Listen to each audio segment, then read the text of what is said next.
Hello and welcome to a brand new episode of Windows. My name is Ahmed Nader and today is a very special episode as we say goodbye to the holy fasting month of Ramadan, and we welcome Eid al-Fitr here in Egypt and the world in general, the Lesser Bayram coming with all the joy, and we welcome it with all the joy that we'll be having over the upcoming few days here in the country and all over the world.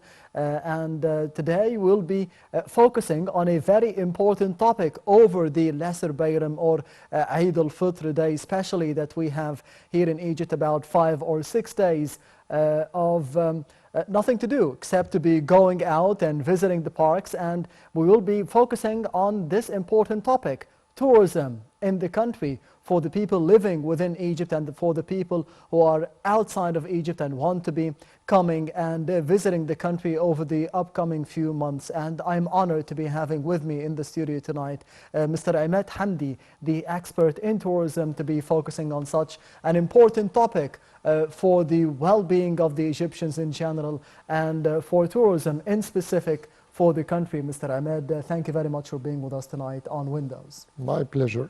The pleasure is all mine. First of all, how did you spend the holy fasting month of Ramadan, and how you will be receiving Eid al-Fitr or the Lesser Bayram? We spend the whole month working because tourism, recently thanks God, got improved, and we have like hundreds of thousands of tourists came to the country recently. Yes. And this season is like having a lot of tourists, more than the last 2 years, especially after the COVID and the lockdown in 2020. So starting from 2021, we got a lot of tourists, and this year we got like thousands of tourists, and there is already thousands of tourists in Egypt. Like these days, they're spending the Easter season, the sermon, Yes. the Palm Sunday, and I wasn't like in Luxor like the last weekend. It was quite busy, very busy. Yes, you mentioned that tourism has improved here in the country over the past years, and more specifically over the past months in specific. The fasting month of Ramadan, as we say goodbye to it, how was tourism in it? What were the main attractions for the people calling you and saying, I want to come to Egypt, I want to visit Egypt over the fasting month of Ramadan? In Ramadan, it's like for them it's like the other days of the year. Yes. So it doesn't really mean something like different from the other days. But they knew when they come over here that it's in Ramadan, people are fasting and like working hours for the people. So we shut down quite early, like 2 hours earlier, more than the normal days. So a lot of people want to spend more time, but they don't really have another choice, as this is the time of their holidays. So they came like in Ramadan for spending their holidays. But it's quite busy. So wherever you go, like in Upper Lower Egypt, the sightseeing is very busy from the early morning. I was in the Valley of the Kings like 5-6 days ago. Yes. We started like 6 a.m. in the morning, and we spent like 3 hours. That's in Luxor? That's in Luxor, Valley of the Kings, and we Yes. spend like 3 hours. So starting from 7 o'clock, 7 a.m., you like have the place is quite busy. So you have a long queue, people waiting for And you're for fasting. booking. We are fasting at the same time. Yes. So it's for some people who are not used to it, it's quite tough. But Yes. people who used to fast during their work, it's quite normal. The only difference that it's like you need to drink some water because your job based mainly on talking to the people all the time, Yes. like explaining the sightseeing and showing them different places. So your work is based mainly on talking. So if you are really used to do this, it's very interesting. But other people got excuses. It doesn't really matter. But Yes. people enjoying themselves, and they like enjoying nice time in the places, seeing like watching the sightseeing and listening for the explanation from the guides and stuff like that. So it's quite busy. So you see, it's not really different from the normal days. So Yes. wherever you go, temples, museums, sightseeing like in the pyramids and museums, it's quite busy. And what's really interesting recently, that we have a soft opening for the new Egyptian Museum, the GEM, the Grand Yes. Egyptian Museum. So we have like people going every day watching the main hall, the statue of Ramesses, this hanging obelisk, and the monuments inside the main hall of the museum. Not yet finished, but we are looking forward to have the great opening by the end of this year. Yes, but for Ramadan, people coming from different parts of the world, don't they call you and say, I want to visit some mosques, like Amr ibn al-As, for example, the new mosques at the new administrative capital, having maybe iftar at Al Hussein, Shari Al Mu'izz, or the Al Mu'izz Street? Do they have certain requests, or as you It's mentioned, a is part, just quite the same? it's part of the Suhoor. experience. It's part of the experience, definitely. That's very good that you mentioned this. People who comes during Ramadan, they need to see like a blend of what's the country got during these blessed days. So they love to see people watching them, going inside the mosque, like praying on time, having their meal after a long day. It's very interesting for them to ask about the rituals and the ceremonial, like stuff that the people doing in Ramadan, Yes. and what's precisely the benefit of the people in Ramadan as Muslims. What's the main thing that they can have in Ramadan. Yes. Uh, so it's nice that they can watch people reading Quran during the whole day, watching them getting inside the mosque to pray on time, seeing a lot of them during the sunset eating their main meal, then going to the cafe, just enjoying different stuff like drinking coffee or tea or like smoking water pipe for some people. But the only problem is quite busy.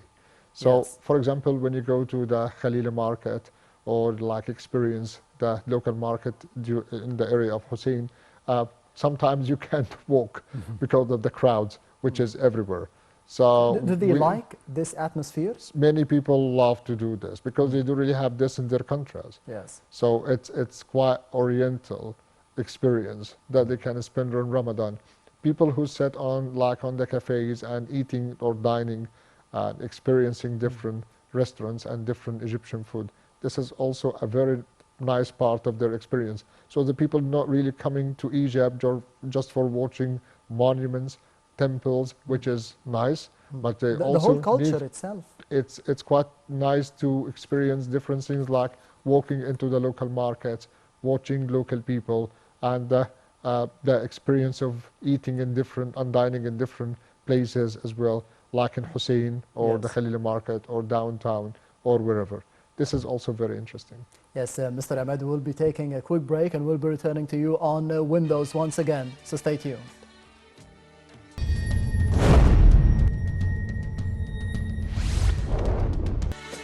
Welcome back. You're still watching Windows. Mr. Emad, Hamdy, thank you very much for being with us once again on Windows.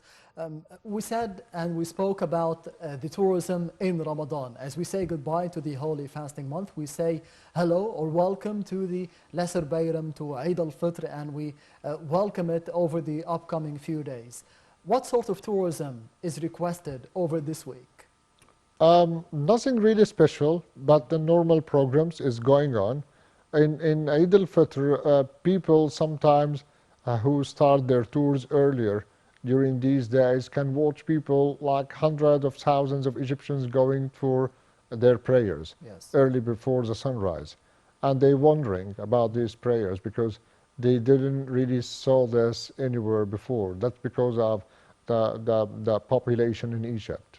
So I have been experienced this before. We went once to one of the places earlier in the morning, and they saw the people going like rushing to the mosque, and like different ages, old people, women, young children, and they are all wearing like their garments, which is a new garments, which we call it the galabiya in Egypt. So they're wearing the galabiyas for both men and women, and they just going to the mosque. And because of the capacity of the mosque, many of them just like praying outside the mosque. Yes. So the whole streets, the whole dwelling areas becomes a bigger mosque.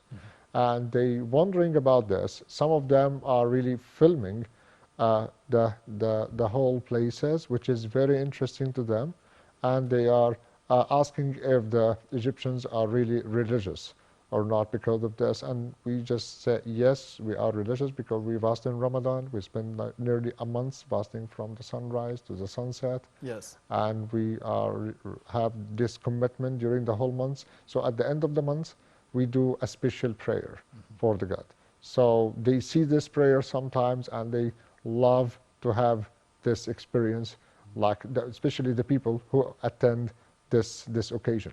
Mhm. Yes, you mentioned that we have improved in this field, in tourism in general. How do you see the chances of competing with the other markets in the region for Egypt nowadays? I think the chance is great, and it got improved recently because of what the whole government did on the ground from the infrastructure and building new roads and improving the old ones, and also the new bridges and the different settlements and the new settlements and the replacement of the old houses with new houses, new settlements for the people, how to improve the people's life as well, especially the poor class of the society.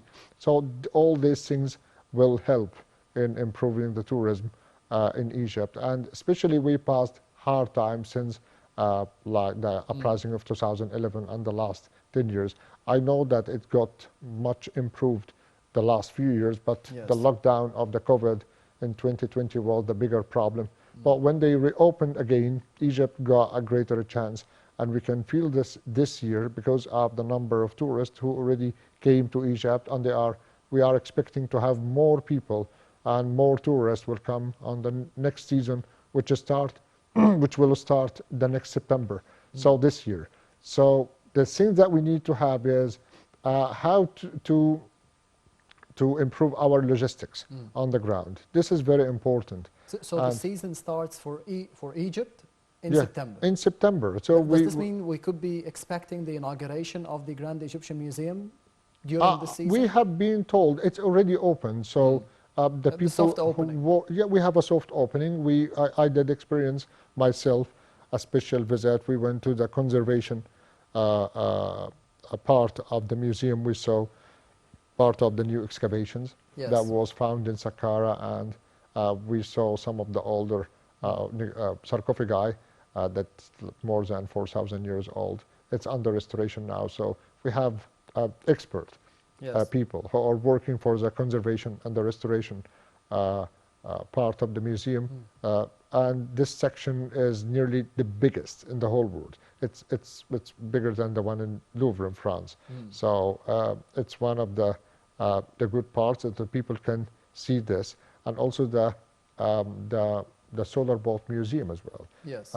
That many people know that the solar boat was moved from the pyramids plateau down to the new Egyptian museum. It have like a separate building. So it's under construction, but it was also was built earlier before the boat was moved. So we are expecting to open this part of the museum this year, beside the main building of the museum, which have like most of the famous Egyptian artifacts. They were all displayed in the main hall beside the closest of the great Ramesses II. So you've been into the museum Yes. following the soft opening. Yes. How much were you impressed with the Grand Egyptian Museum? And would you give me a bit of a comparison between the Egyptian Museum that we have at Tahrir? Because millions of people around the world have visited this museum. right. What can they expect from the Grand Egyptian Museum? What is the difference? The difference is the structure of the building, the enormous architecture, which is uncomparable with any other museum all over the world. So Yes. this museum is a really unique structure. And the way we display the whole artifacts is really unique. And it can gives you like a good view all over the whole building. So there is a great ramp that runs from the bottom to the top, so Yes. people can watch all the stages from the early dynastic to the late period of the history of Egypt. So it's all displayed in chronological order. We start from the old, then the middle, new kingdoms, the late period, the Greek and Roman, to the time of Alexander the Great. So we just display all the statues for all or most of the kings who ruled Egypt the last 5,000 years.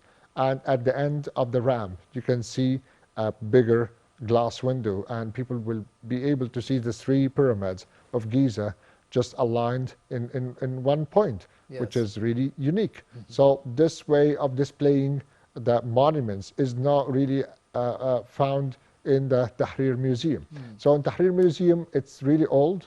I know old is gold, but at the same time, we need just another place to absorb all the monuments. And Because someone to tell me the story of each artifact. the problem in the Cairo Museum, it's overloaded, overcrowded with monuments. So in every inch, you can find like a monument or a part of a wall or a statue Just or like a Egypt sarcophagus. itself, the soil of It's, Egypt itself. it's very crowded. So people are quite confused. They don't know where they should start, where they should like following a special route inside the museum to see every single monument. The problem in the Cairo Museum that people just losing their way mostly. We as a guide just highlight the main things that people they need to see, like Yes. the treasures of King Tut, like some of the older statues of the Old Kingdom, the Palette of Narmer, the closest of Amenhotep, stuff like that. People need to see Akhenaten and sarcophagus of like the kings of the New Kingdom, some mummies, second floor. But the problem is you need just to spend more time in the museum, and you roughly want 9 months or more to see every single monument in the Cairo Museum. And beside the new excavations that we have. So Egypt was in need to have a new building to absorb all of this stuff. They will display 5,398 pieces of artifacts for King Tut, for example, for the first time since the excavation, like that was 100 years ago by Carter and Lord Carnarvon. So the problem is the time as it passes, you have more monuments every day, because like they recently found a lot of sarcophagi, more Yes. monuments in Saqqara and other places in Luxor and Aswan. So they need a place to display all of these artifacts. Yes. So after like 50 years from now, if we still have this volume of excavations, you need to have another museum, maybe more bigger than the one we have Or at the maybe open Plateau of the museums Pyramids. like we have in At the Luxor.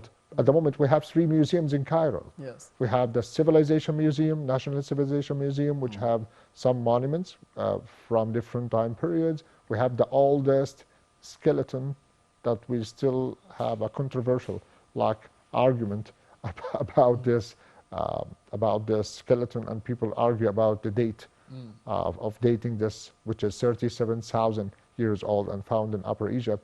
That's in the Civilization Museum beside 22 royal mummies, 18 kings and 4 queens. This is one of the places in Cairo beside the old one in the Tahrir Square. Yes. And we'll have the new one near the Plateau of the Pyramids. So you have 3 Is different this a good museums. thing to be having 3 different museums? It's in like Cairo? I don't want to put to watch it from the negative part, but let's talk about the positive Yes. points, which is you have a variety. You have like a lot of monuments. You need at least 3-4 days in Cairo to see like places like the pyramids of Giza, the museums, and other museums as well.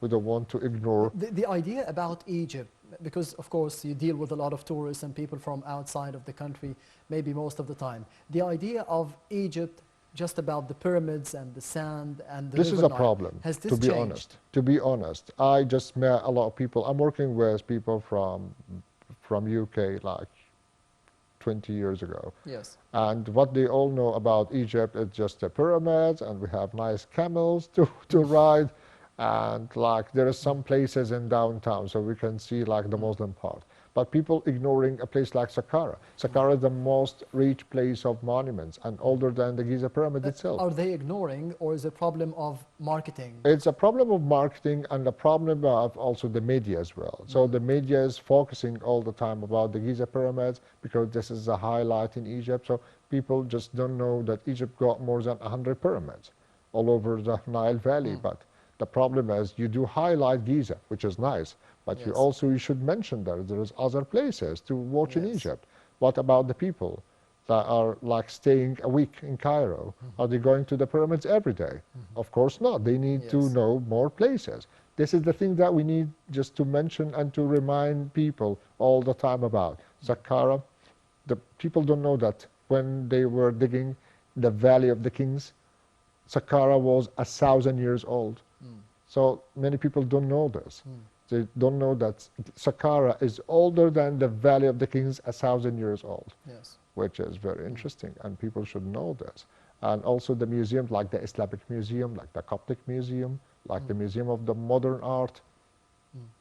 And we have nowadays as well the path of the Holy Family crossing That's into true. Egypt. That's How true. do you see the people receiving, the people from outside of Egypt receiving this path and coming to see it over Egypt, and not just for Egypt, they could be going to Jordan as well and Palestine. It's a part of the pilgrimage for the Christians all over the world. And this is what the Pope of the Vatican said. Yes. So people can still considering the path of the Holy Family in Egypt as a part of the pilgrimage route of the Holy Family. So we need to use this. We need to make use of this by like doing more programs and more logistics. This is the thing that I just mentioned, the logistics on the ground. You have to improve it. But could it be more expensive It's for not, the potential it's tourist? not the matter of how expensive it will be. It's a matter of, is it easy to go through or not? So people don't really mind. So if you just like open it and you tell people this is the fee, this is the cost of the program. We have had over the tenure of President Abdel Fattah al-Sisi with the new capital, with the new cities, with the bridges, with the roads. Does this help the It tourism helps sector? a lot. You have the train, the new railway that's people building. You have new cities like the new Alamein, new hotels. Yes. Alamein is very important. People don't know that there is a Commonwealth grave of the Second War. There is a military museum for the war that was between the German and the British. People just hear, like It's not just people about from the UK. summer and beaches. I just saw people who have their grandfathers who died and buried in Alamein.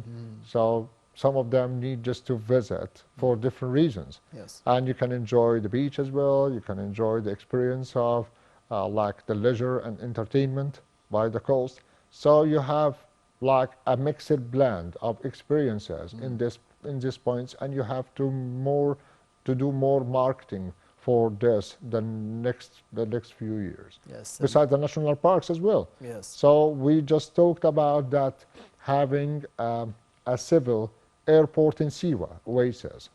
That will help a lot because Siwa is too far. That would help the Egyptians as well. But yes, people normally spend like 12 hours driving from Cairo to Siwa.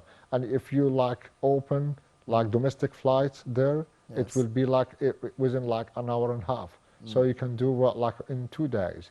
You can experience the safari experience, and you do the main sightseeings in Siwa, like the Mount of the Dead, like Sheila Fortress, the Shali Fortress, and Yes. the Alexander's Temple. So you have Especially a lot. Siwa, a lot of celebrities, they come to Egypt and they go to Siwa.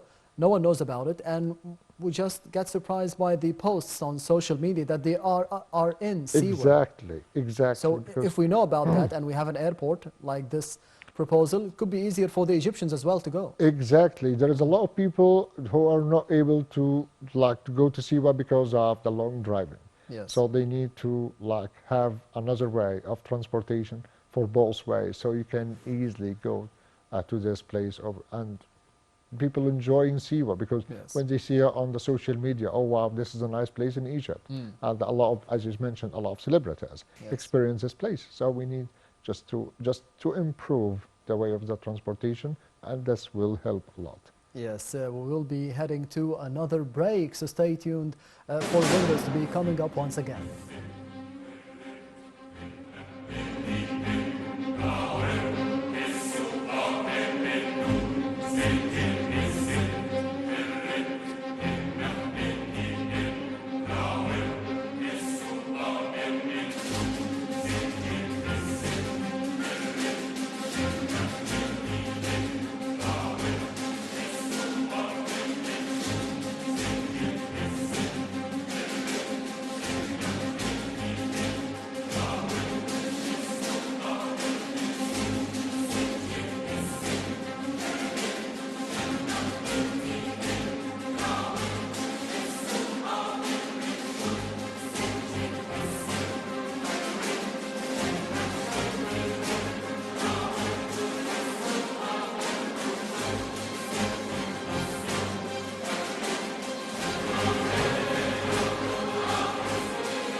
Welcome back. You're still watching Windows, and I'm honored to be having with me over the program for tonight Mr. Emad, Hamdy. Mr. Emad, I would like to ask about the benefits of tourism. As you've mentioned several times over the episode that it has improved, but what about the revenues of tourism? Have they improved? How can they benefit the Egyptian economy, the workers in tourism as well? Because they have had several setbacks with the COVID-19, with the Russia-Ukraine conflict, with what happened in 2011 and 2013 over here in Egypt. So how is it going or faring nowadays? The revenues got also improved, yes, because the number of tourists on the ground increased.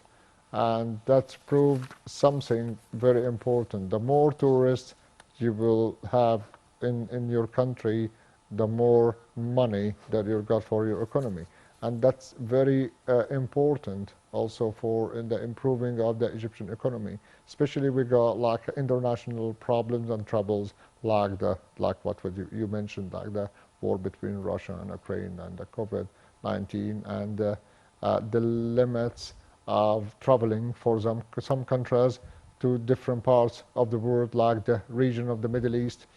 But you also have the fact that you are among the top destinations in the Middle East and one of the best destinations all over the world, yes, that attracts tourists, like what the foreign press mentioned about the pyramids and Saqqara, which is one of the best 5 or 10 destinations all over the world in 2022, and it's yes, expecting to be one of the best places as well, beside Luxor and Alamein and different destinations in Egypt. It will attract a lot of tourists the next year as well, beside the opening of the new Egyptian museum. That's also making a very good propaganda for our country. So I think the revenues already improved, but it will have more improvement the next year and the year after. yes. That's because of the fact that we have reservations, so the people already have plans until 2025 Wow. to travel to Egypt. So but what about the numbers of tourists? Because Prime Minister Mustafa Madbouli said that we need to be increasing the number of tourists here in the country to about 30 million tourists per year. Can we do that? I wish it will be 50, not 30, but we need, as I just told you, we need to improve our logistics on the ground. Yes. We need just to simplify the procedures for traveling from one place to another. This is very important for the people. And when you're just going to a place like the pyramids or like the Valley of the Kings, you just find a long queue waiting at the ticket office. So what about adding more ticket offices Yes. just beside to absorb more people, especially in the rush hours? Because by 7 or 8 o'clock in the Valley of the Kings, you can't imagine how busy is the entrance hall. Like a queue that goes like for like 100 meters, maybe or more. Yes. So people understand that this is busy like time of the year, but in Egypt we need to improve our like elements to absorb this capacity.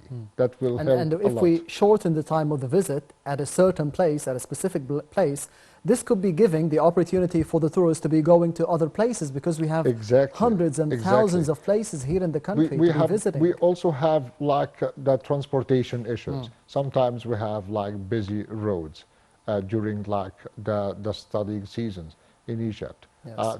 You know that the schools and the universities and the high volume of the traffic. So people in Egypt, like the tourists who comes into Egypt, they moving nearly at the same time, early in the morning, just to go Yes. to the pyramids. So they experience these busy roads, and they need to skip all this crowd by a way or another. And the other thing is, I just see that Egypt can open up the sightseeing by the evening, because you already open some of the places, The like Egyptian Museum in like Tahrir. the Egyptian Museum, like some temples in Upper Egypt. There's places like Komombo Temple or Luxor Temple. It's already open by the evening. Yes. So if you have a shift, like from 5 o'clock until 9 o'clock for all the places of It Egypt. could be cooler as well for the It will be tourists. cooler, and it will help a lot, because a lot of people don't really come to Egypt during the summer because Yes. of the heat of the sun. So they don't want to be in the pyramids, like they experience the temperature of 44 or the 45 Celsius. So it's much better for them to visit the pyramids at the evening. Yes. So if we open, because we already opened the pyramids at the evening because of the sun and light show. So you already open it. But the problem is, we need a plan just by which, so we can open all the sightseeing all over Egypt by the evening, and that will make Egypt have no season. Yes. There is no season for tourists. The people will come the 365 days of the year, and that will make the number of tourists not 30 million. It will have more than 50 million. And Yes. this will be the For the normal benefit. volume Yes. for a country like Egypt, because Egypt deserves more tourists to come to this destination. Yes. The fact that Egypt is having nearly 30% of the World Heritage of monuments all over the country. Yes. And it have also a variety of different other experience methods, like the national parks, like the oases, like the safari trips, like the resorts of the Red Sea. So diving experiences. You Yes. have a lot of things to do here in Egypt. And we can do this also with the people who came before. So they can Experience something different from what something they different. had experienced So in the it last trip. doesn't matter to go again to the pyramids, because they already saw the pyramids, the educational part, or the Yes. educational trips, or the experience of the Yes. monuments. So they did this. So what about making another part of experience, another thing? For the like- benefit of the Egyptians, There for is- the benefit of the economy, for the benefit Exactly. of There is- the tourists as well, Mr. Emad Hamdy. Thank you very much for being with us tonight on Windows. Unfortunately, we don't have enough even time to speak about what we About have, more, not yes. just about visiting them. Thank you very much for being My with us pleasure. tonight on Windows, and a happy Eid al-Fitr or al-Asr Bayram. Thank you very much. My Anytime. pleasure. And this brings us to the end of Windows for this week. Thank you for watching, and goodbye.